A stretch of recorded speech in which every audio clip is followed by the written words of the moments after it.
Hi, this is Alison Monahan from the Law School Toolbox. Today, I'm excited to have ex-BigLaw recruiter Sadie Jones here with us to talk about bad ideas for job hunting. Welcome, Sadie. Thanks for having me back. Oh, my pleasure. Well, the origin of this episode is some things that we see not infrequently with law students who are job hunting, but that are not typically great ideas. But for some reason, lots of people seem to think they are. And of course, there might be exceptions to what we're going to talk about in some rare cases, very rare.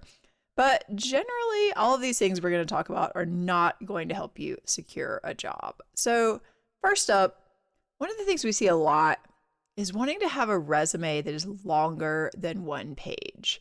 What are your thoughts around this? I'm really anti this generally. No, sometimes students just kind of misjudge and it goes over by a page or something. And you always want to make sure that you've checked your margins, put it in a PDF. Oh, you mean like one line or something? Yeah, maybe even print it out. Sometimes there's just some weird, formatting stuff.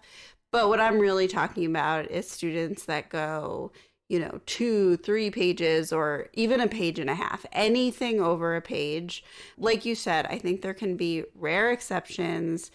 And those would be you had a full long career before you went to law school. Maybe you published a lot. Maybe you're want to be a patent prosecutor and you were an engineer and you have, Right. Something that actually is really relevant. So there are times where I would say, yeah, you need to have all of that on your resume and they'll appreciate it. But I actually find that the people who want to go over a page are generally the people with the least amount of experience. Like they went straight through and they want to put every internship and, side job activity on there for some reason. So I just feel like generally it should be one page because it's not about what's important to you and what Right. you mean something to you, because I think that is where it comes from most of the time. Like, well, this is all so important.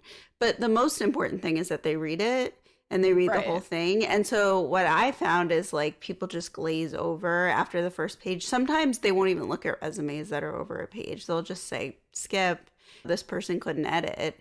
So you just want to make it clear and concise. It does not need to have everything. And this is why I think it's great to have somebody else help you cut it down, because sometimes you're just too invested in it. But the rule of thumb is one page, make it work. Right. And I think sometimes this shows your ability to edit, which if you hmm are trying to submit a document to a court and it has a page limit or a word limit, they're not going to let you go over that. So, yeah, if you're coming straight out of undergrad or you've got, a few years of work experience, you've had one other job, that kind of thing, your resume should be one page, full stop. Which is most people. Right, which is most people. There has to be a very, very good reason for it to be longer. And like you said, there are those reasons. You've had a 20-year career before going to law school, you need more space. But for the average person, you should have a one-page resume. And a career that was relevant is the other thing. Because sometimes you don't want to dwell on something that's sort of irrelevant to what you're talking about. You want to make True. it clear that you want to be a lawyer. True. Yeah, I mean, in that case, even if you say you worked at some job that you just were doing, it's not super relevant and you're switching now, that could be basically one bullet point or not one bullet point, but one job listing. Even if it was multiple places or whatever, you could summarize it. You were a nurse practitioner for 20 years. It doesn't have to list out every single place you worked. Exactly. And I think people they get caught in the weeds on stuff like this. Yeah, for sure. I think it's hard to see, particularly somebody who maybe is coming back to school and they've had this resume to get other jobs, to see that, what, maybe this is not the most relevant stuff and you need to figure out what's actually relevant and give that to people and not just kind of drone on and on, because at some point it just makes it look like you don't know what's important and also nobody's going to read it. Yeah, exactly. Which is the most important part of a resume, is that someone reads it. Right. And, obviously, if you're applying to be an academic, there are different standards. Like there, you want to list a bunch of stuff that you've ever published. Obviously, there are exceptions, but we are talking about the general rule here. Yeah. And sometimes I think it does kind of give the impression that you're sort of narcissistic and you feel like everything you've ever done is so important. Right. This thing Which, that you were an yeah. intern, like after your first year of college, and you're listing out 5 bullet points while applying for like second year law jobs. It's like, you need to cut that back or take it off. Yeah. And I'm not saying that that's the intention, but I just think you have to think about what people are taking out of what you're giving them.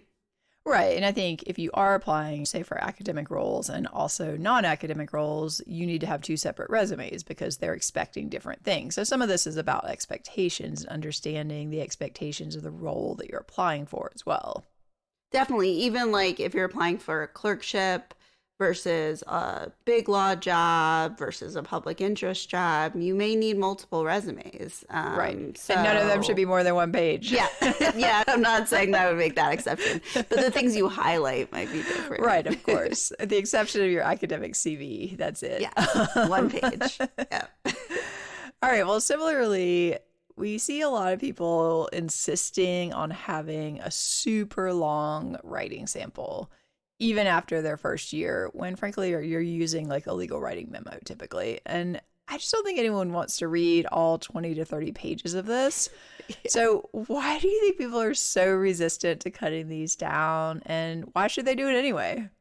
So my impression is that people have trouble with the actual editing of how do I take a piece out of this, because they'll say it doesn't make sense. You know, Right. like, oh, if I do, this section, or this is the best section, or they can't figure out the best section, or they're like, what's the point if it's just the 5 pages? I don't think there's anything wrong with doing the first 5 pages. You can write something explaining that it's the first 5 pages, so it clarifies that there is more to it, or you can provide the whole thing if they want it. But I think people just really do get confused about, oh, I just pull out 5 pages of 30. And the reason you do it is because no one will ever read 30. And, someone may never read your writing sample anyway, but at least you want to make it digestible and easy to read. And whether or not they wrote how many pages it should be, as long as there was no indication that it should be a complete document or can be up to 30 pages or something, I would assume 5 was that's my rule of thumb. And I just think they're more likely to read it, and it looks more like you were sort of self-aware about what you were submitting. Yeah, and I think realistically, the more you give them, just the more chance you have to make mistakes. Definitely. Absolutely. It's a lot easier to get 5 pages absolutely perfect. Every citation has been checked by you, maybe checked by somebody else. Everything is absolutely clean, concise, to the point, no errors in your citations, no punctuation or grammar errors. That is much harder to do in a 30-page document. That is such a good point. I also if I get a 30-page attachment, to be honest, I'm just annoyed. I just feel like it's lazy. You're like, seriously? Yeah. Like, I'm supposed to read this? Like, come no on. One. Yeah, exactly. And I think it's similar to the resume. It just makes it seem like, ugh, this person, Yeah. Yeah, it's like you don't want to do the work, so you're making other people do the work, basically. Exactly. So there's absolutely, just to be clear, there's nothing wrong with pulling out 5 pages of a document that's longer. That's okay. Yeah, and of course, if the employer specifies they want the full document, then unfortunately you have to try to make the full document perfect, or send them something shorter that is a complete document. Well, that's document. the other thing. You could try to have something that is complete in 5 pages. But... Right, or like 10 max. But yeah, I just think the shorter the better, honestly, on these. And it does make you look like you said, are self-aware, you understand the problem. If you send them something that says, hey, here's a very brief introduction to this document. This explain what it is. It was my second semester legal writing open memo. This was the basic question. And the section that I've pulled is an analysis of X, Y, and Z. And it'd be great if, it was a section so that it was sort of a complete thought, at least, would be great. Right, but exactly. As long as you explain it, it's fine. Yeah, it should be like one part of it, It shouldn't just be like random 5 pages you pick that start like at the top of a page in the middle of a sentence. Good point. It should be like a section, but usually that's going to be an argument section. I probably wouldn't send necessarily something like the statement of facts because I think that's not showing any analysis, but something that shows some analysis, shows that you can do citations, all of these things, but make it short. And perfect, like you said. Yeah. Yeah, it needs to be like literally perfect. You should not have mistakes in your writing sample. And I always like to, I think we've talked about this before, but remind people that it doesn't have to be groundbreaking research or anything. It just needs to not have mistakes is the most important part of it. No, absolutely. They're looking for basic competency here. Could somebody give you an assignment, ask you a question, have you do some research, have you come back to them and write it up in a format they could submit? Because I think that's another thing people get in their head about finding a writing sample, because they think it does need to be some kind of amazing right. This is not like a law review note where you're like trying to break new legal ground. This is, are you basically competent and can I trust you to do my citations? Exactly. Totally agree. All right, well, let's move on to another favorite one that people just love to do. What about addendums to their application to explain a bad grade or multiple bad grades? Pro or con? So this is something I feel like is very, very common. A lot of law students either want to do them or do them. And it's one of those things like the one-page resume where there may be a very specific situation where it makes sense, but in the vast majority, like 99% of the time, it does not make sense. And the reason is that everyone who has a bad grade or a bad semester or a bad year has a reason that they will tell you. And the reason can be legitimate or not. It can be something horrible that happened to you or not. It can be something that completely makes sense and explains why you didn't do well or not. But ultimately, your grade is your grade and doesn't actually change what the grade is. And imagine if they had to say to everybody, you know, where something bad happened, okay, well, something bad happened, so we'll just forget that you got grades. Like, we can't do that. We did that with COVID, but that was a special exception. Right. And then people complained about the pass fail. Right. So I would say my one exception where I think I could imagine doing it would be that you had one outlier grade in one class and something, let's say, happened on the day of that final or something like that. Right. Where it really does stand out so much from your other grades that it can be explained by something. I think this is very rare. And it can't be like a whole semester. It can't be a group of grades. It has to be one thing that is explainable by one incident. And in that situation, I feel like it might make sense. Right. Also, it has to be something honest, it has to be like I broke my wrist the night before and I had to dictate my exam and I was on heavy pain meds. Exactly. I got into a car accident on the way to the exam and had a head injury while taking it. Something dramatic. Something like that. But generally, no. It also, honestly, it draws attention to it. Like, yeah, I agree. And I find that people want to do addendums over grades that aren't even that bad. And I was like, I got a B-. It's like, seriously? Come on. But that happens all the time.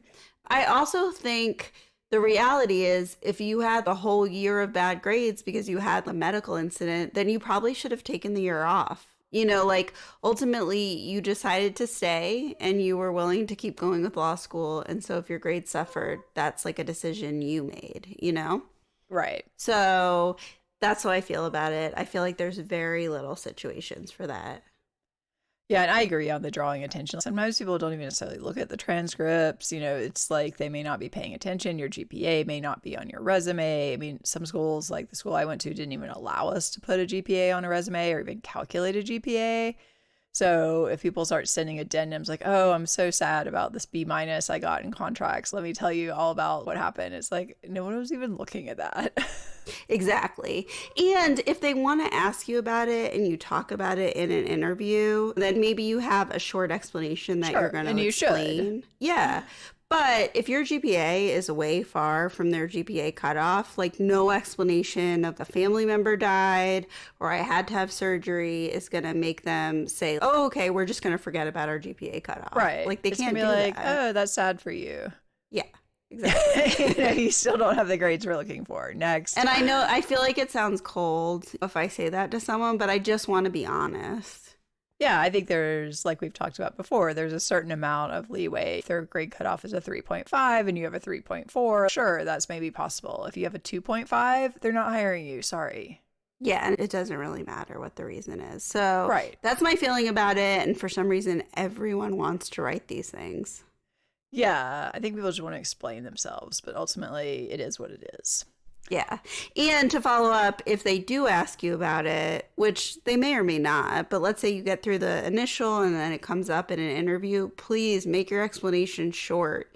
Please Right. don't get into details about the situation. Keep it very general. If it was a health issue, do not explain specifically what the health issue was. It's very unnecessary. It makes people uncomfortable in most situations. Yeah, and make sure that you are not emotional about it at the time. You need to practice this so that you can say whatever it is without getting sniffly or getting upset. It just needs to be like, yeah, that grade is definitely an outlier. It could even be something as simple as, yeah, the class was really challenging for me and I didn't do as well as I'd hoped.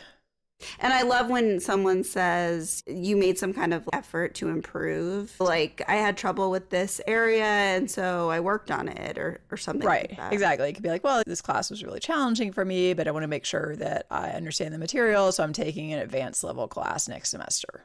Exactly. I think anything positive that you can say and go in that direction is good.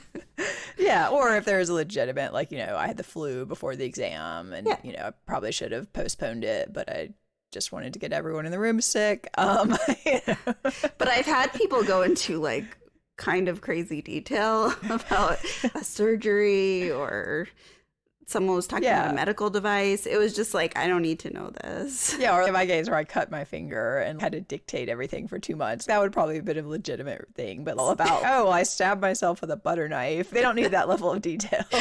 Exactly. But that actually does make sense to explain what happened. Yeah, exactly. But luckily I did that after law school. All right, well, let's move on. One that actually really bugs me is when people leave dates off of their application documents. And I assume that they're afraid of age discrimination, which I get. But it always strikes me as trying to hide something that's going to come out anyway. And it just gives me like a weird, it triggers my spidey sense of what else is this person hiding? What are your thoughts here? I completely agree. And ultimately, someone is going to find out when you went because you're going to have to show a transcript at some point. I don't think that anyone is necessarily going to care. And if they did, they are going to know one way or the other. So it does just strike me as, like you said, sort of secretive, odd, no reason for it. And it says that you're uncomfortable with it to me. Right. I think you could actually use that experience as a selling point. Oh, I have all of this experience, whether it's related or unrelated. Like I have life wisdom. I probably know how to manage my life. There are advantages. And I just think it makes people look really insecure and like they don't believe in what they're selling you. It's like, oh, I'm too old for this job, so I'm just going to make it so that you can't see my age. Absolutely. I don't know. I feel like you should just own it because, again, it is what it is. It's definitely a turnoff. And I've never thought looking at a resume, that mattered how long ago. I have seen people that had 20-year careers and usually it's a positive that they have that experience. But I always think it's strange when there aren't dates. It makes it look weird, I think. Like you just have to put them on there because people expect to see it. Exactly. I agree. Yeah, I mean, we see some other odd stuff on resumes too. For me, and again, I don't know that everybody agrees with this, but for me, having a Greek affiliation of some sort from college typically falls into this category. What are your thoughts around that? I feel very strongly about this. This is something I feel just extremely strongly about. I don't think anyone should ever do it. And the reason is because for some people, it's a really big turnoff and they will immediately not be interested in you.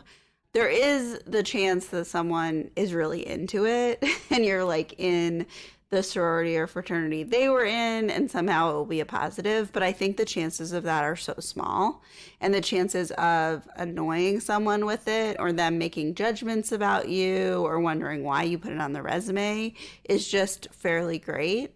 And whether it's fair or not, I know lawyers who will immediately write someone off for having put it on there and just will make judgments about it. I also just feel like there's absolutely no reason to do it when you get to law school.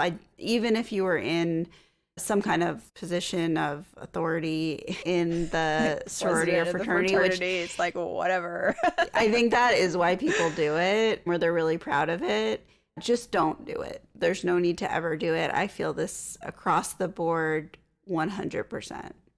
Yeah, see, I have a little bit more of a nuanced view because I went to school in the South and there was a very big Greek scene, and people were always told, oh, this is like going to be so great for your later networking. And there may be some truth to that, in that you can reach out to somebody through an alumni network or whatever, but I really would not put it on a resume, because other people, even if it's like a warm connection through a fraternity or sorority that got you an interview, other people are going to see this resume. And frankly, like most lawyers, many of them went to school in like big cities. The whole like Southern thing is just kind of like, okay, they've moved beyond it in a way. This is not relevant. I just think it's a risk. And I agree that you can network that way. So I'm not saying you shouldn't use those connections. I just wouldn't have it in writing on your resume. Yeah, I agree.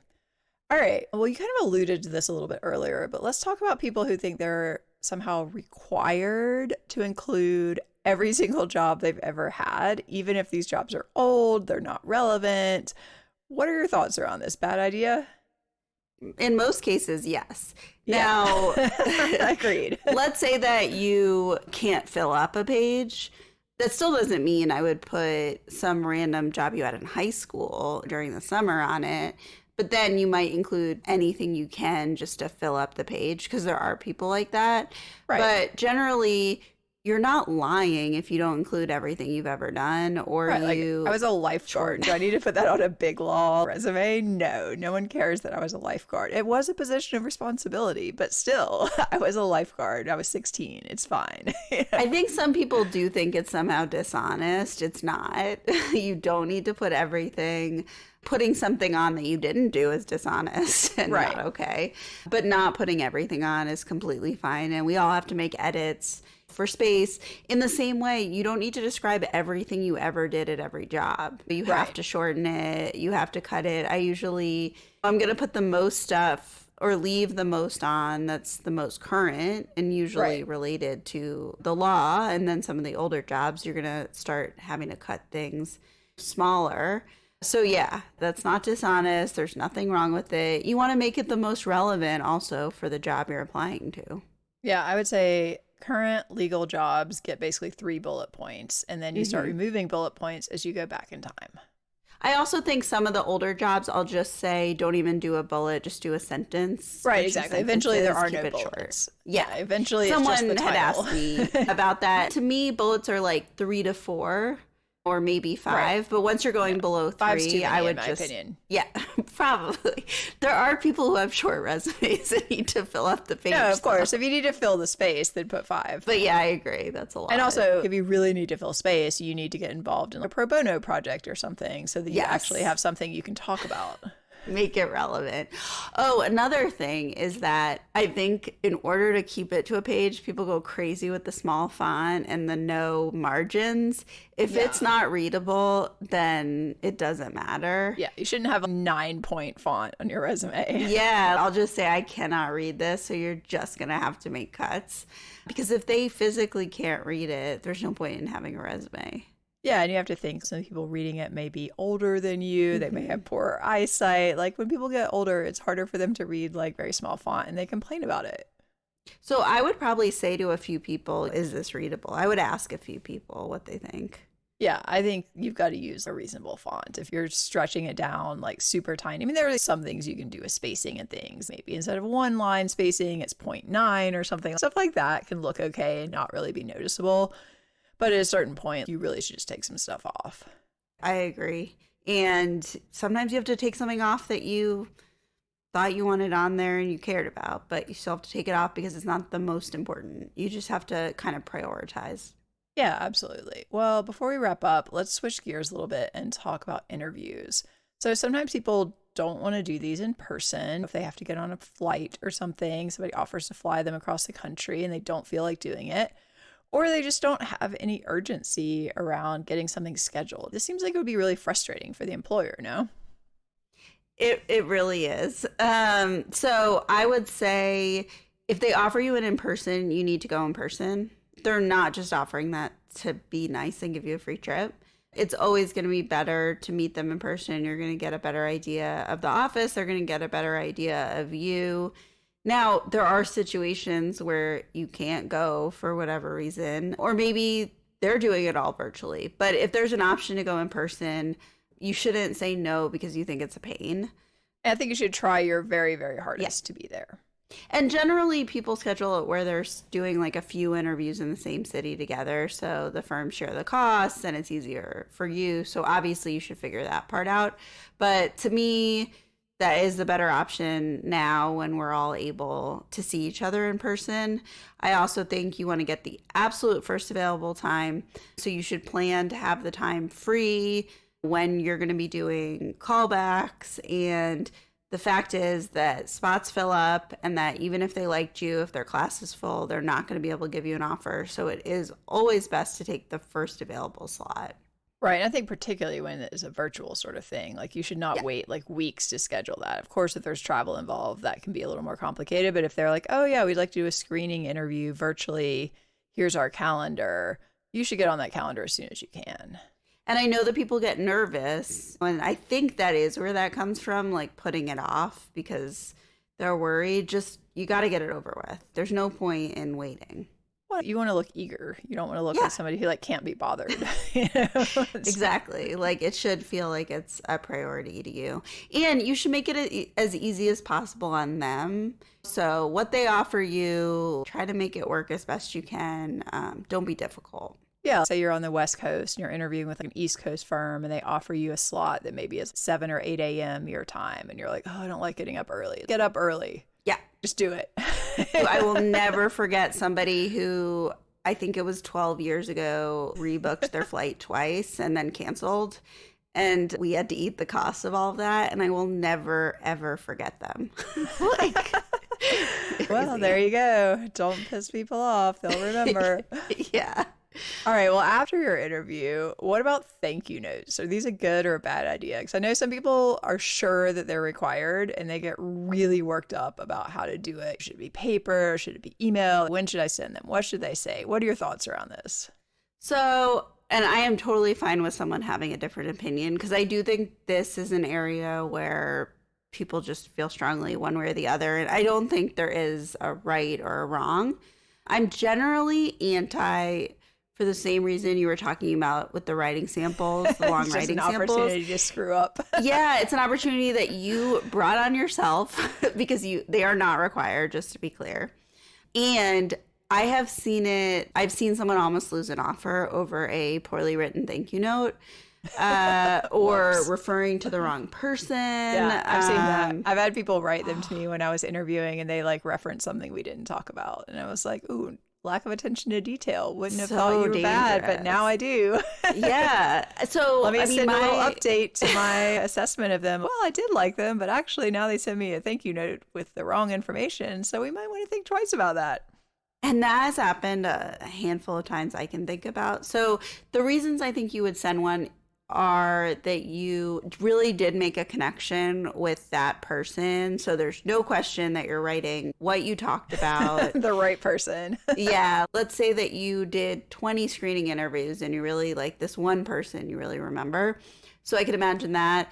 But see, there, I don't know, because I'm thinking people talk, and it's like, you know, if you and I both interview someone and I say, They to you, don't like, talk. I wasn't don't that think person, so. wasn't that person great? And then I got such a nice thank you note from them, and you're like, I didn't get anything. The worst is when they write the exact same thank you to everybody and then they all forward it to the recruiter and then the recruiter can see that they just wrote the exact same thing to everyone but made it sound personal. I always think that's a bad luck. So you're right, that's a possibility. Another reason is you needed to follow up. Like something came up Right. where you said you were going to look into it. You should look into it and you should follow up and you should include a thank you note. Yeah, and I think like say you interview with 5 people and one of them gives you a card at the end. Yeah. I think it's fine to email that person and just be like, thanks so much for meeting with me. I really enjoyed talking with you and I'd love to work there or whatever. Probably not quite that forward, but then not the other ones because you're not necessarily going to have these people's email addresses. That's true. And I agree that it should be something you're either going to do or not going to do. I do think it's very classy to write a thank you to the recruiter or whoever scheduled your interview. That's the one person that I think will really appreciate it. Again, it should be well written. I really enjoyed the schedule. I know how much time you put into it. Thank you so much. That goes a long way, I'll tell you personally. Right, and you have that person's email contact. Yeah, because you've been going back and forth. Yeah, I agree. I think that's like a nice closure sort of thing and probably could make a good impression. But I do not think people need to drive themselves crazy, like handwriting notes and like dropping them in the mail. Like they're not going to get there in time to do anything. It's and it seems a little. Some of it seems a little kiss butt kind of. It's too much. Honestly, it's too much.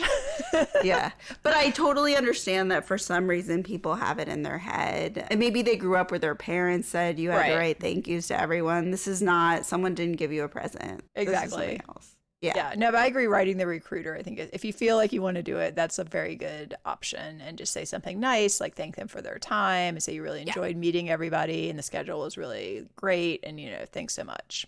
Because that is not going to hurt you. It does stand out. Not that I can think of the people who did it. Most people aren't going to do it. And it kind of acknowledges they're a human being. You saw them. You know that they're the ones who put this together for you. Yeah, like they're working hard and you appreciate it. I think that can't really go wrong unless you have but please or something. Proofread it. Maybe have somebody else look at it. Make sure there's no typos. Right. Well, finally, if somebody's not getting a ton of hits from more traditional channels, what do you think about reaching out to potential employers via cold email or cold calls? Waste of time or good idea? I think it's a great idea. I think more people should do it. I'm a big fan of it. I know it's hard, especially for people that are more introverted. I think it's good practice. Generally, I think it should make sense. Like, they are an alum of your undergrad or law school. They're in a practice area you're interested in. Like, you have some kind of, hook that you can start it with. But I've been surprised at what a high hit rate people get based off of this, the connections they make. That person then says to the hiring partner or someone, I really like this person. They reached out. We had a nice conversation. To me, it's worth your time. Okay. Sounds good. May as well try it. Why not? And yeah, I agree. This would be a good opportunity to use those Greek affiliations and things like that to reach out and be like, hey, we partied at the same frat house 20 years apart. Shouldn't you hire me? As long as you have time. I mean, obviously, if you don't have time to do it, you don't have time to do it. But I think it's a nice extra that could be positive and could yield results. Yeah, and I think the informational interview can be a good option too here. So I think it's worth thinking about. All right, well, if somebody's listening to this and they're in their head thinking of all the reasons that they're the exception and they should continue sending a 3-page resume and it should have their Greek affiliation and it should have all this other stuff on it from high school, what would you say to them? I would say ultimately the decision is yours, right? It's your resume, it's your job search, it's your documents. My professional opinion is that pretty much these are rules I would say apply to almost everybody. You are probably not the exception. And you should take advice from someone who might know more than you do about the process, because anyone in law school going through this is going through it for the first time. And I think you should just listen to the people who have seen these things over and over again and at least try it. You can always go back to your 3-page resume if you feel strongly about it. That's what I was going to say. You may as well iterate and be like, well, I think I should have 3 pages, but maybe I'll try cutting it down to 1 and see if I get better results. And if you get better results, great. If you don't get better results, maybe there's a different problem, Yeah, like save both the versions. But, ultimately it is your decision. But I do think that these are things that I've seen over the years. All right. Well, any final thoughts on this? My final thought is generally when people think they're the exception, they're not. I think that is very fair. Yeah, exceptions are rare for a reason. And most likely you are probably pretty much like everybody else. All right. Well, thanks so much for joining us. Thanks for having me. My pleasure. With that, we are out of time. Want help with your job hunt? Check out CareerDicta and work with the Law School Toolbox to hone your strategy. Don't forget to subscribe so you'll never miss anything. Thanks for watching. See you soon.